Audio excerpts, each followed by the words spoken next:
নমস্কাৰ ডিকে নিউজৰ বিশেষ অনুষ্ঠান আলাপলৈ মই ডক্টৰ জিতু কুমাৰ চমুৱাই সকলোকে স্বাগতম জনাইছো আজি আমাৰ আলাপৰ অতিথি পৰিৱেশ তথা বিজ্ঞান কৰ্মী শ্ৰীযুত দেৱজিৎ ফুকনদেৱ আহক আজি তেখেতৰ বিভিন্ন কামকাজৰ বিষয়ে আমি আলাপত পাতো নমস্কাৰ ফুকনদেৱ নমস্কাৰ হয় প্ৰথমে স্যাৰ আপুনি কওকচোন আপোনাৰ জন্ম আৰু শৈশৱৰ কথা মোৰ জন্ম ঢকুৱাখানাতে হয় 1964 চনত 64 আৰু মই শিক্ষা ইয়াতে গাঁৱৰ বিদ্যালয় কোঁৱৰগাঁও প্ৰাথমিক বিদ্যালয় আৰু হাই স্কুল তেনেকৈ ঢকুৱাখানা বৰ্তমান হায়াৰ ছেকেণ্ডেৰী তেতিয়া হাই স্কুল তাৰপিছতে মহাবিদ্যালয়ৰ উত্তৰ লখিমপুৰ মহাবিদ্যালয় মই বিজ্ঞান পঢ়িছিলোঁ গণিতৰ অনাৰ্ছ লৈছিলোঁ আৰু এইখিনি কৰি মই শিক্ষা জীৱনটো তেনেকৈয়ে তাৰপিছত বাহিৰত নহয় আৰু লখিমপুৰলৈকে মোৰ সীমা তাৰপাছতে মই পৰীক্ষা দি উঠিয়ে মই এখন স্কুলত মোক মাতি দিলে BSc পৰীক্ষা দিয়াৰ পাছত সৰ্বোদয় স্কুলত মই কেইমাহমান থকাৰ সময়তে শিক্ষকতা কৰিছিলোঁ মই বিজ্ঞানৰ শিক্ষক তেতিয়া মই চেমনীয়া কলেজৰ ষ্টুডেণ্ট তাৰপিছতে সেই থকা সময়তে মই বিভিন্ন প্ৰতিযোগিতামূলক পৰীক্ষা সংস্থাপনৰ বাবদ মই কৰি দি আছিলোঁ তেনেকৈ কেইবা ঠাইতো দিয়াৰ পাছত মই দুটা জেগাত পাইছিলোঁ নিমন্ত্ৰণ তাৰ এটা বেংক আৰু এটা হ'ল state selection commission SSC Staff Selection Commission. তাৰপিছতে মই বেংকতে জইন কৰিলোঁ জুলাই তাৰিখৰ এটা ইণ্টাৰভিউ আছিলে ইণ্টাৰভিউ পাছত মই ডিচেম্বৰ 86 ডিচেম্বৰ পাছত মই বেংকত জইন কৰিলোঁ স্কুলখনৰ পৰা ওলাই আৰু বেংকত জইন কৰাৰ পাছত কৰ্তৃপক্ষই ক'লে যে আপুনি যিহেতু বিজ্ঞানৰ গতিকে আপুনি উচ্চ শিক্ষা কৰিব ল'লে বিজ্ঞানত নোৱাৰিব বেলেগতহে কৰিব লাগিব গতিকে মই শিক্ষা ইমানতে এৰি মই বেংকৰ চাকৰিতে মনোনিৱেশ কৰিলোঁ আৰ্টছত হ'লে পাৰিব কিন্তু বিজ্ঞানত হ'লে 5 মাহ ছুটি ল'ব লাগিব প্ৰতি বছৰে প্ৰতিটো পৰীক্ষা প্ৰেক্টিকেলৰ বাবে কিন্তু জিঅ'গ্ৰাফিত হ'লে পাৰিব বুলি ক'লে কিন্তু মই সেয়া যত্ন কৰিবলৈতো মোৰ উপায় নাছিল গতিকে সেয়া হ'ল মোৰ শিক্ষা জীৱন তাৰপিছতে আপোনাৰ শিক্ষা আৰু কৰ্মজীৱনৰ বিষয়ে আমি গম পালোঁ যে এতিয়া আপুনি বেংকত কৰ্মৰত হৈ আছে তাৰপিছতে আমি আপোনাৰ সামাজিক আপুনি বহুখিনি কাম কাজ কৰিছে বিশেষকৈ পৰিৱেশ আৰু বিজ্ঞানৰ আপুনি জৈৱ বৈচিত্ৰ্যৰ সংৰক্ষণ তথা সংবৰ্ধনৰ কাৰণে বহুখিনি কাম কাজ কৰিছে এই সামাজিক কাম কাজৰ কথা স্যাৰ কওকচোন কেনেধৰণে কৰি আছে হয় মই এটা এটা মোৰ শিক্ষা জীৱনতে আৰম্ভণি হোৱা এটা মানে অভিৰুচিগত আৰু এটা কৰ্তব্য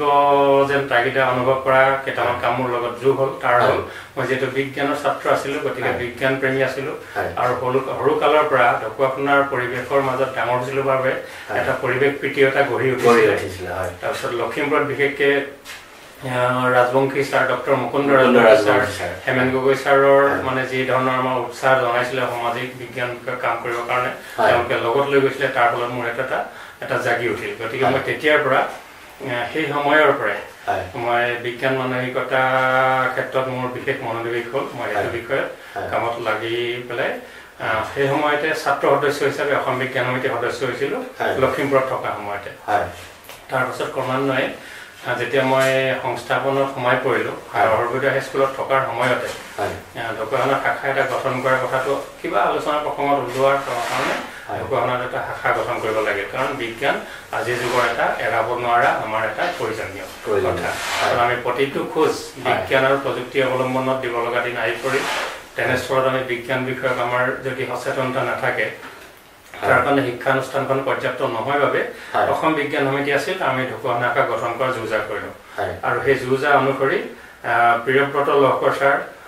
ডক্টৰ মুকুন্দ ৰাজবংশী ছাৰ আৰু হেমেন গগৈ ছাৰ পৰামৰ্শত আৰু হৰেণ শইকীয়া বুলি এজন অধ্যাপকৰ সহায়ত আমি ঢকুৱাখানা শাখাটো গঠন কৰিছিলোঁ আৰু শাখাটো গঠন কৰি অসম বিজ্ঞান সমিতিৰ শাখা অসম বিজ্ঞান সমিতিৰ ঢকুৱাখানা শাখা সেইটো গঠন কৰোঁতে আমি তেতিয়া চেমনীয়াই 86 13 ছেপ্টেম্বৰ ঢকুৱাখানা অসম বিজ্ঞান সমিতি ঢকুৱাখানা শাখা গঠন হৈছিল বহু এটা পুৰণি শাখা গঠন কৰা সেই সময়ত সভাপতি হিচাপে দায়িত্ব দিছিলে আমাৰ অৱসৰপ্ৰাপ্ত শিক্ষা বিষয়াত সেই সময়ত আমাৰ শিক্ষাগুৰু লক্ষী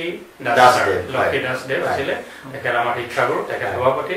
আৰু মোক সম্পাদকৰ দায়িত্ব দিলে মই চেমনীয়া যদিও সকলোৱে গাইড কৰি মোক আগবঢ়াই নিয়াত সহায় কৰিছিলে সহকাৰী সম্পাদক হিচাপে জয়চন্দ্ৰ হাজৰিকা আৰু নেশ্বৰ বৰা এই দুজন ব্যক্তি হিচাপে বিজ্ঞান সমিতি 86 13 ছেপ্টেম্বৰ তাৰপিছত আৰু বিজ্ঞানৰ কাম কাজখিনি তেনেধৰণে আমি স্যাৰ প্ৰথমতে আপুনি বিজ্ঞানৰ কাম কৰিছে পৰিৱেশৰ কাম কৰিছে বিভিন্ন ধৰণৰ আমি জানো যে মেগামিক্স নেচাৰ ক্লাবৰ সৈতে আপুনি একাত্মভাৱে জড়িত গতিকে আমি যদি প্ৰথমে পৰিৱেশৰ কথা আলোচনা কৰোঁ তেতিয়া প্ৰথমে আমি স্যাৰ আপোনাৰ পৰিৱেশৰ নেচাৰ বেকন বা মেগামিক্স নেচাৰ ক্লাব এইখিনিৰ প্ৰথম খণ্ডত আমি অলপ পাতিব বিচাৰিছোঁ আপুনি কেনেধৰণে নেচাৰ ক্লাবৰ বিলাকৰ লগত জড়িত হৈ আছে বা তাৰ লগত ৰঞ্জিতা হয় আপুনি কি কি কাম কাজ আগবঢ়াই লৈ গৈছে সেইখিনি বিষয়ে স্যাৰ কওকচোন বিতংকৈ হয় এটো বিষয় ক'বলৈ হলে মোৰ মন ৰঞ্জিত হৈ উঠে কাৰণ বিজ্ঞানৰ কাম কৰি থকাৰ মাজতে অনুভৱ হয় বিজ্ঞানৰ কাৰ্যসূচীৰ মাজত এটা বস্তু বাদ পৰি যায় হেতু হল আমাৰ চৌপাশৰ প্ৰকৃতি পৰিৱেশ জৈৱ বৈচিত্ৰ্য বন্যপ্ৰাণী কথা গতিকে আমি হেতু কথা মনত দুল্লা দিয়ে থাকে তেনে সময়তে বিভিন্ন অনুষ্ঠানৰ লগত যোগাযোগ কৰোঁতে মোৰ যোগাযোগ হল WWF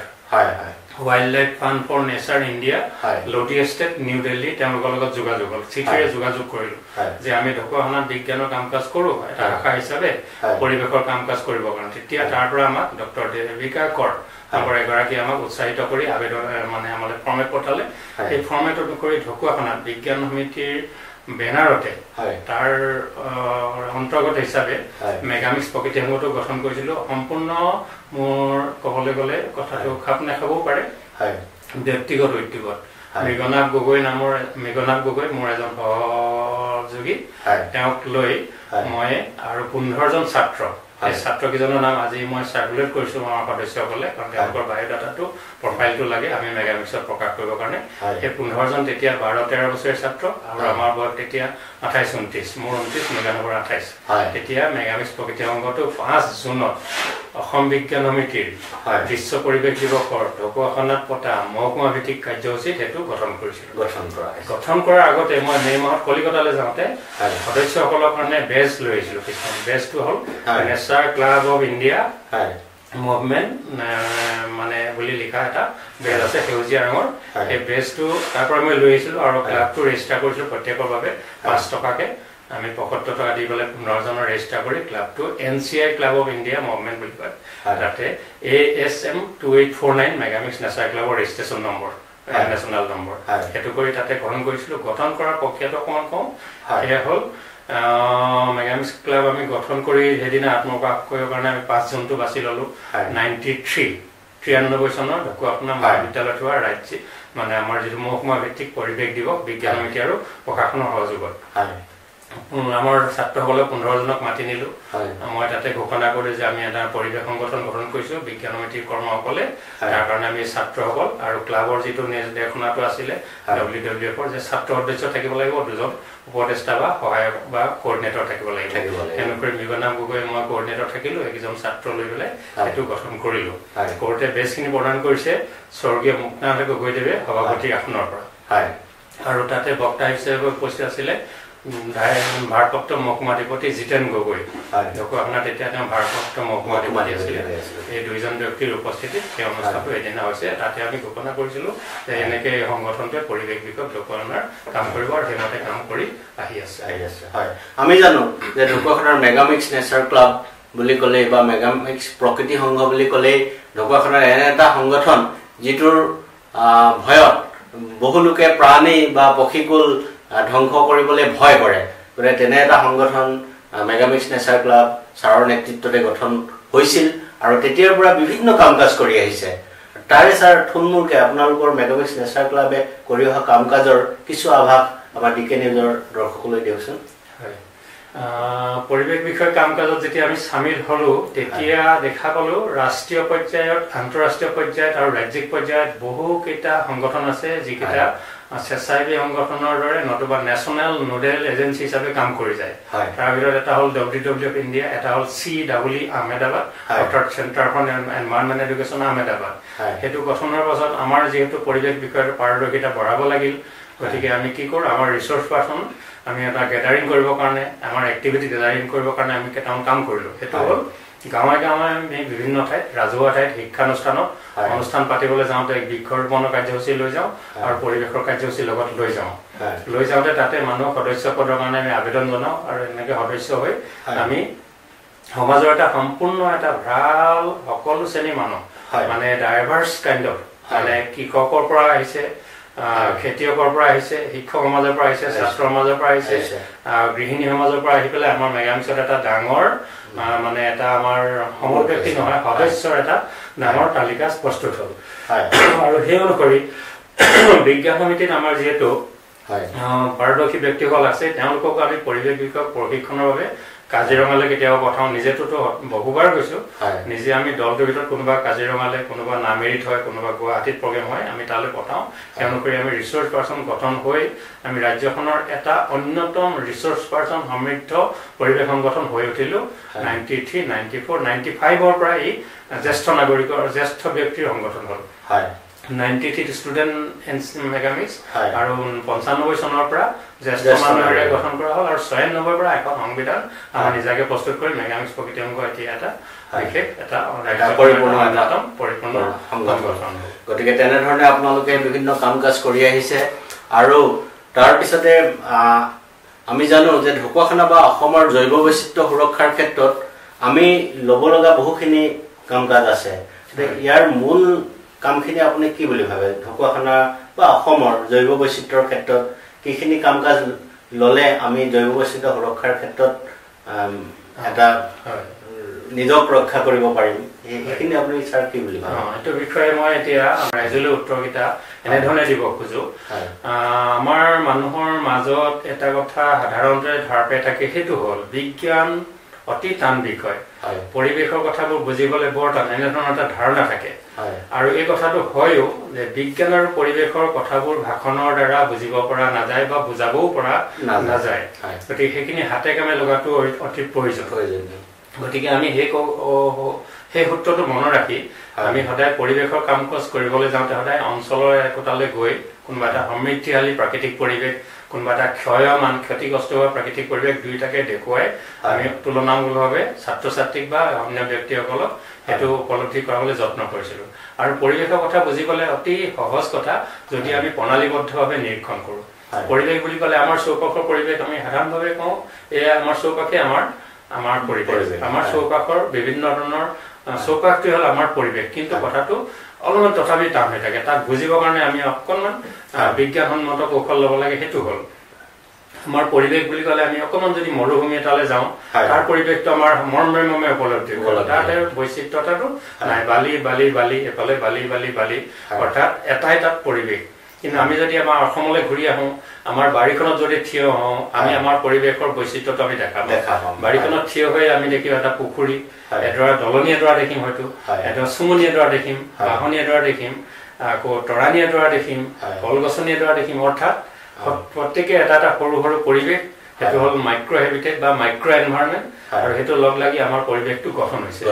সেই তুলনাটো আমি ৰাইজক বুজাই দিওঁ তেতিয়া বুজি পোৱাত সহায় হয় কোনটো চাওঁ আমি বোলে সেইটো পুখুৰী সেইটো এটা পৰিৱেশ সেইজোপা এজোপা ডাঙৰ জৰি গছ সেইজোপা এটা বেলেগকে পৰিৱেশ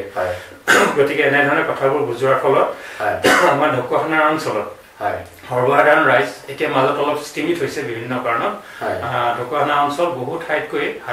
জনসাধাৰণ পৰিৱেশগতভাৱে বহু পৰিমাণে সচেতন বুলি পৰিচিত অৰ্থাৎ বাহিৰৰ পৰা নৰ্মাল পঢ়িবলৈ অহা বা ফুৰিবলৈ অহা ব্যক্তিয়ে ইয়াত চৰাই পক্ষীৰ সমাৱেশ আৰু ৰাইজৰ বন্যপ্ৰাণী বা পৰিৱেশৰ প্ৰতি বিহেভিয়াৰ কথা তেওঁলোকৰ চকুত পৰে আৰু আমাক সেইখিনি ব্যক্ত কৰে আমি খুব আনন্দিত হওঁ আৰু সেই ধাৰাটো অলপমান আমি এতিয়া অলপ স্থিমিত হোৱা অৱস্থা চলি আছিলে আমাৰ কাৰ্যালয়বিহীন অৱস্থা এতিয়া পুনৰ সি ঠন ধৰি উঠিছে আমি আশা কৰিছো আৰু এইখিনিতে আমি এটা কথা আমাৰ ঢকুৱাখানাৰ জৈৱ বৈচিত্ৰ্যৰ ক্ষেত্ৰত আপুনি কিবা সংকট দেখিছে নেকি যেনে চাৰিকৰীয়া নদীখনৰ যদি আমি চাওঁ যে বহুখিনি জাবৰ জোথৰে ভৰিছে বা সেই ধৰণৰ আপোনালোকেও কিছু কাম কাজ হাতত লৈছিলে সেই বিষয়ে গতিকে এনেধৰণে আমাৰ ঢকুৱাখানাৰ ক্ষেত্ৰত পৰিৱেশগত যি কিবা সংকট আপোনাৰ চকুত ধৰা পৰিছে নেকি ছাৰ হয় সেই কথাটো পৰিৱেশৰ সংকটটো আধুনিক যুগৰ এটা ডাঙৰ সমস্যা যিটো মানুহৰ ফলতে সৃষ্টি হৈছে মানুহৰ বাবে সৃষ্টি হৈছে সেইটো বুজিবলৈ যোৱাটোৱে হ'ল বৰ্তমানৰ সূত্ৰ সেইটো হ'ল বহনক্ষম বিকাশ বা সাস্টেইনেবল ডেভেলপমেন্ট অথবা বহনক্ষম জীৱন যাত্ৰা বা সাস্টেইনেবিলিটি সেইটোৱে বৰ্তমানৰ সূত্ৰ তাৰ আঁৰৰ কথাটো হ'ল আমি প্ৰত্যেকে জৈৱ বৈচিত্ৰ্য বা পৰিৱেশৰ খৰচেৰে জীৱন যাপন কৰোঁ মই এতিয়া ভাত এমুঠি খালো পৰিৱেশৰ ধান এজোপাৰ ক্ষতি হ'ল আম এটা খালো আম গছৰ আম এটা খৰচ কৰিলো অৰ্থাৎ পৰিৱেশৰ বা জৈৱ বৈচিত্ৰ্যৰ খৰচেৰে আমি জীয়াই থাকোঁ পানী এগিলাচ খালো প্ৰকৃতিৰ পৰা পালো বতাহ অক্সিজেন অকণমান আমি খাইছো প্ৰকৃতিৰ পৰাই পাইছো গতিকে আমি we live at the cost of biodiversity জৈৱ বৈচিত্ৰ্য খৰচ নকৰাকে আমি কোনো জীয়াই থাকিব নোৱাৰো আৰু সেই খৰচ কৰা মানুহৰ সংখ্যা যেতিয়া পৃথিৱীত বাঢ়ি যায় মানুহ অতি বেছি খৰচী মানুহক লাগে 10 কোঠাৰ ঘৰ মানুহক লাগে 20 জোৰ পোছাক কিন্তু বন্যপ্ৰাণী ইতৰ প্ৰাণী সামান্য কিবা লাগে বাঘ এটাই হৰিণ এটা পালে এসপ্তাহলৈ পেট ভৰিল হাড়গিলাজনী 5টা গৰৈ মাছ পালে পেট ভৰিল শালিকাজনী পোক পৰুৱা কেইটামান ঘনচিৰিকাটোৰ 4টামান ধান পালে পেট ভৰিল কিন্তু মানুহৰ সেইটো নহ'ব গতিকে মানুহৰ জনসংখ্যা বঢ়াৰ ফলত গোটেই পৃথিৱীতে এটা সংকট সৃষ্টি হৈছে কিন্তু এই সংকটটো ক'ত হৈছে জনবহুল অঞ্চলবিলাকত ইউৰোপৰ আদিৰ দৰে দেশত পৰিৱেশ সুৰক্ষা আগবাঢ়িছে তাৰ বিপৰীতে আমাৰ দৰে জনবহুল দেশত এইটো সমস্যা হৈছে এতিয়া মই ঢকুৱাখানালৈ আহিছোঁ ঢকুৱাখানাতো তেনেকৈ বিভিন্ন কাৰণত মানুহৰ জনসংখ্যা বাঢ়িছে তাতে প্ৰব্ৰজনো আছে আৰু জনসংখ্যা বৃদ্ধিও আছে বিভিন্ন কাৰণ আছে গতিকে জনসংখ্যা বঢ়াৰ গুৰিতে হ'ল মই আগতেই ক'লো মানুহে জৈৱ বৈচিত্ৰ্য খৰচ কৰে সেই খৰচটো গৈ কেতিয়াবা প্ৰকৃতিত হাত পৰিছে কেতিয়াবা নদীত হাত পৰিছে কেতিয়াবা জলাশয়ত হাত পৰিছে কেতিয়াবা আমাৰ দানন্দিৰ হাত পৰিছে দানন্দিৰ দ্বাৰা এটা বাসস্থান বা ঘৰ বনোৱা এটা বাৰী এখনলৈ ৰূপান্তৰ হৈছে গতিকে সেই সংকটটো ঢকুৱাখানাত গোটেই পৃথিৱীতে বহু জেগাতে প্ৰকট ঢকুৱাখানাতো সেইমতে প্ৰকট ৰূপত আহিছে নদীখনো তেনেকুৱা আমাৰ নদীখন এটা জীৱন ৰেখা হোমেন বৰগোহাঁইৰ ভাষাটো ঢকুৱাখানাৰ পৃথিৱীৰ ভিতৰত আটাইতকৈ সৌন্দৰ্যশালী নদী হ'ল ঢকুৱাখানা চাৰিবেৰ নদী গতিকে সেই নদীখনৰ চৌপাশে প্ৰায় 17খন গাঁও আছে প্ৰায় 7খন মানে মাছমৰীয়া ব্যক্তিৰ লোকৰে গাঁও আছে আৰু তাৰ প্ৰায় আধা সংখ্যক মানুহে সেই পানী ব্যৱহাৰ কৰে আৰু অন্ততঃ 10% মানুহে তাৰ পানী খায় মানে পেয় জল হিচাপে ব্যৱহাৰ কৰে গতিকে সেই নদীখন সুৰক্ষাৰ ক্ষেত্ৰত আমি বিভিন্ন কাৰ্যসূচী লৈছোঁ বিজ্ঞান সমিতিয়ে আৰু মেগামিক্সে তাত আমি ছাৰ্ভে কৰোঁতে দেখা পাইছোঁ যে নদীৰ কাষতে বহু পৰিমাণে আৱৰ্জনা নিক্ষেপ কৰা বন্ধ কৰিবলৈ আমি যত্ন কৰিছোঁ আৰু বহু পৰিমাণে ধৰক পাইখানাৰ মানে যিটো পিট মানে চক পিট সেইটো নদীত ফালে কৰিছে এইবিলাক বন্ধ কেইবাটাও হৈছে আমি ৰাজ্যকৰ আবেদন মৰ্মে গতিকে এনেধৰণৰ ঘটনাবিলাক ৰোধ কৰিবৰ কাৰণে আমি যত্ন কৰি থকা হৈছে ৰাজ্যক সচেতন কৰিবৰ কাৰণে ধাৰাবাহিক অভিযানো চলোৱা হৈছে অন্যহাতে ঢকুৱাখানাৰ প্ৰাণী গোটেই পৃথিৱীতে যদি পক্ষী পোৱা যায় 8500 বিধ ভাৰতত পোৱা যায় 1200 বিধ অসমত পোৱা যায় 850 বিধ তাৰ ভিতৰত ঢকুৱাখানাত প্ৰায় 350 বিধ পক্ষী পোৱা যায় তেনেকৈ স্তন্যপায়ী সংখ্যা ঢকুৱাখানাত প্ৰায় 31 উভচৰ প্ৰায় 18 বিধ সৰীসৃপ প্ৰায় 30 বিধ মান ঢকুৱাখানাত পোৱা যায় এইখিনি হ'ল আমাৰ সমীক্ষা উদ্ভিদ প্ৰায় 700 বিধ এটা এটা মোটামুটি ঢকুৱাখানাৰ এটা ছবি বিশ্ব পৰিপ্ৰেক্ষিতত ভাৰত পৰিপ্ৰেক্ষিতত অসম পৰিপ্ৰেক্ষিতত সেইখিনি আমি সুস্থিৰভাৱে ৰাখিবলৈ যত্ন কৰাটো হ'ল সাষ্টেইনেবিলিটি বা স্থায়ী বিকাশ বা বহনক্ষম বিকাশ পৰিৱেশ সংগঠন হিচাপে আমি এই কামখিনি কৰি ৰাইজৰ সহযোগত কৰিবৰ কাৰণে সদায় যত্নবান আৰু নতুন নতুন কাৰ্যসূচী সংযোজনো কৰা হৈছে তাৰ বাবে ধন্যবাদ জনাইছো ছাৰ আমি ছাৰৰ পৰা আজিৰ প্ৰথম খণ্ডটোত পৰিৱেশৰ ঢকুৱাখানাৰ পৰিৱেশৰ কথা বা অসমৰ গোটেই পৰিৱেশৰ কথা কেনেধৰণে আমি জীয়াই থাকিব লাগিব সহবাস কৰি জৈৱ বৈচিত্ৰ্যৰ সহযোগিতাৰে সেই কথা কিছু আভাস পালো ইতিমধ্যে আমাৰ প্ৰথম খণ্ডৰ সময় প্ৰায় হৈ গৈছে গতিকে আজিৰ প্ৰথম খণ্ডটিৰ পৰা আমি বিদায় ল'ব লাগিব আৰু ছাৰক নমস্কাৰ জনাই আমি প্ৰথম খণ্ডটি ইমানতে সামৰিছোঁ